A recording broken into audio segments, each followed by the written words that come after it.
Kim, may hugot sa silent battles. Sigaw ng netizens, Paolo, nakilala lang dahil kay Kim.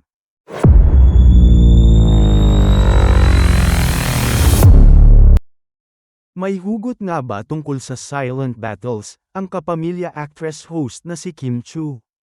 Nagpaabot kasi ng mensahe para sa mga taong lumalaban sa silent battles. Kasama ang isang video habang siya ay nag-e-exercise, nag-post si Kim ng motivational message. To everyone fighting silent battles, cheers to your strength, your courage, your resilience, say ni Kim. You are stronger than you know. Keep going. You got this. Hirit pa ng It's Showtime host. Natuwa naman ang mga netizen sa mensahe ni Kim. Thank you Kimi. Yes Kimi. Fighting. Thank you for making us happy. Take care always. You inspire me every day. Love you so much Queen. Pero baka naman gusto lang maka-inspire ni Kim sa mga taong may ganoong pinagdaraanan sa buhay kaya bigla siyang may ganoong post, ha? So huwag basta pagdudahan ang hugot na iyon ni Kim. Samantala, sa tinagal-tagal ni Paolo Avellino sa ABS-CBN, marami ang nagulat na hindi pala siya under ng Star Magic na siyang nangangasiwa ng kanyang career ngayon. All along, akala ng mga netizens ay under Star Magic si Paolo dahil sa alaga at magandang takbo ng kanyang showbiz career.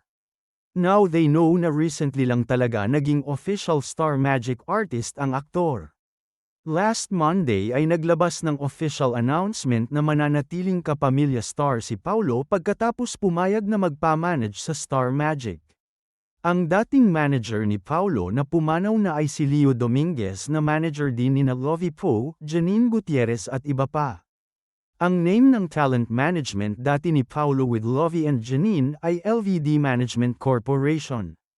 Say pa ng mga netizens, no recall naman talaga si Paolo. Walang may alam or walang interesado until makasama ni Kim Chu. Maswerte siya at napasanib puwersa kay Kim. Naging pangkabuhayan showcase niya, di ba? Sinagot ito ng isang netizen at sinabing hindi nito alam na madami nang ganap si Paolo. Prior to his projects with Kim. Hala, ngayon lang nag-Star Magic si Paolo. Saan agency siya dati? Mabuti na lang, magaganda serye niya sa ABS-CBN kahit hindi siya talent ng Star Magic. Gustong-gusto ko acting niya sa Bridges of Love at General's Daughter. Okay din siya sa Linlang, nakakaawa naman doon. Good luck to you. I hope they stop promoting you as half of ALT, Love Team, but as an individual artist with your own name recognition. Sa ngayon, hindi pa raw i-reveal ng Star Magic ang mga gagawing proyekto ni Paolo under their management. Although, sinabi ng aming source na may gagawin ulit na teleserye si Paolo with Kim Chu. At para na rin sa Kim Pao fans, kakaibang teleserye this time ang gagawin ng kanilang mga idolo.